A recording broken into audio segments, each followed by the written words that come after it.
Hello friends, अहिले चाहिँ म किचनकी रानी हुँ र अनि म अहिले चाहिँ आइरहेछु किचनमा छोराछोरीलाई स्कुलबाट लिएर आइसकेर। आज चाहिँ मैले के बनाइरहेछु तपाईहरुलाई थाहा छ?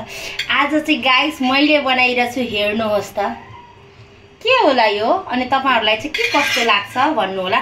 मैले चाहिँ आज धेरै मलाई मन पर्ने तिल आलु मटरको हामीहरूको गोर्खालीको प्यारो अचार खाइदियो हैन र। मेरो चाहिँ मुखबाट पुरा पानी आइसकिरहेछ र मैले चाहिँ आज गाइस बनाइरहेछु तिल आलु मटरको अचार। कति टेस्टी छ, मलाई चाहिँ जल्दी जल्दी खाऊँ जस्तो लाग्छ।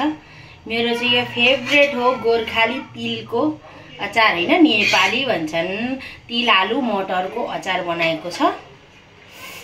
यहाँ हेर्नु होला, मैले चाहिँ यहाँ बनाइसकेर चाहिँ अलिक निकै नै बनाइरहेको छु, किनभने मेरो छेउका साथीहरूलाई पनि मैले चाहिँ यिनीहरूलाई यो खुवाएर उनीहरूलाई पल्काइदिरहेको छु। अनि उनीहरूलाई सपना बनाए त मुझे भी तिल का अचार देना भन्छन्। यहाँ हेर्नु गाइस, मैले चाहिँ अहिले यहाँ हेर्नु बनाइसकेर छु तिल आलु मटरको अचार। कसलाई मन पर्छ तिल आलु मटरको अचार हजुरहरु कमेन्ट गरेर भन्नु होला है। अहिले चाहिँ बाइ। अनि हजुरहरुलाई खाना मन लाग्छ भने आउनु, वेलकम छ।